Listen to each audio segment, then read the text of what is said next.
Hey everybody, we're on the rhubarbs. Okay, so here's your bush, your rhubarb bush. It's nice and big. See this, how nice it is? All right, so what you're going to do is go for the bigger ones, the more mature ones, and you're going to cut as low as you can get with that. Okay, use a sharp knife, cut it off, and then what you're going to do is cut off your leaf. Okay, so you're going to take the top and cut your leaf off, and that's what you want.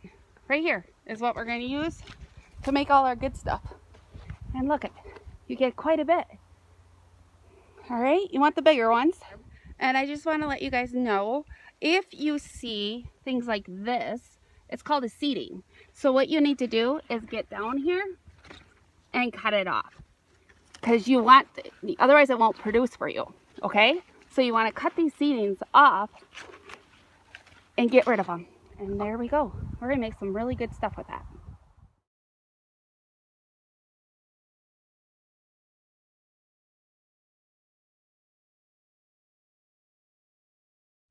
If you need to do some rhubarb, before you plant it, put some horse poop underneath it and let it grow, because it grows the best if you have horse poop underneath it. My grandma taught me that one. Hi everybody. Just got back from picking some fresh rhubarb. Our tub was filled. So what you want to do next, after you cut off the leaves and cleaned up both ends, you want to put your sink full of cold water, and you're just going to put your rhubarb in it, okay? And you're going to rinse it out. And then you'll have your sink with a strainer. So rinse it up good. If you got any like the little skins, like you don't want those, okay? So just, if you got them when you're cleaning and cutting, that's fine.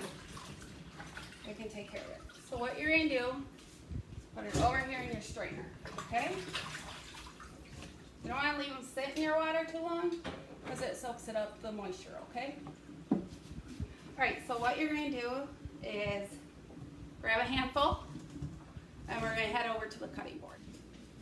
Bring it over to your cutting board, okay? And line up your ends. And you guys want to do this right away when it's fresh. And what you can do is you can cut it up and freeze it, or you can make some fresh desserts right away.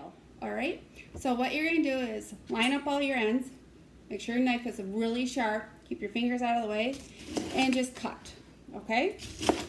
So just cut it up nicely. All right, everybody, we have our rhubarb all clean and cut up.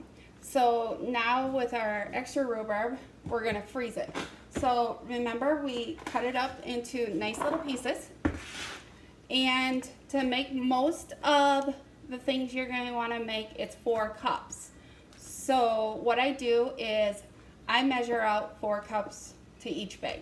So what I do is grab a freezer bag, and I put rhubarb, 4 cups, and I put the date, so the month and the year. All right. And then I have these handy dandy little bag holders I got on Amazon, and I gladly will show you the link. And I use my 2-cup measuring cup, and what I do is just carefully fill it. You may lose a little, but that's okay. Okay?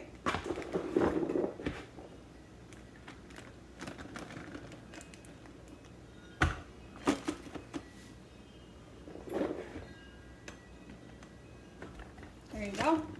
So then you're going to take it off, shake it down, squeeze it,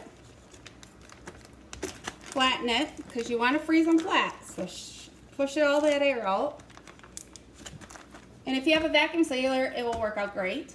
So that's all you do, is just fill your bags up.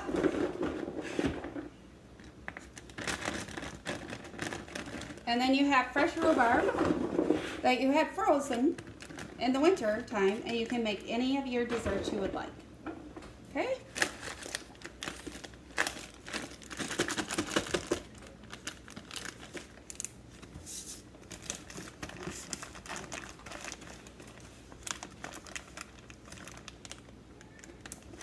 There you go.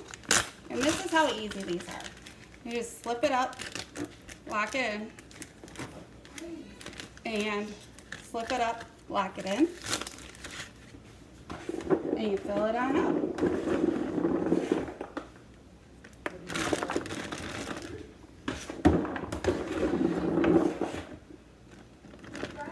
And messes do happen, guys. It's part of cooking. And that one, I filled a little too full. Actually, no, I did. Perfect. Look at that. Shake it down. Push out your extra. And there we go. So all that rhubarb that we collected today, that big tub of it, I made 2 rhubarb desserts. And I have enough rhubarb to make 4 more of those desserts, or we could make strawberry rhubarb pie also with this. All right, thank you. Enjoy baking. Have a good day.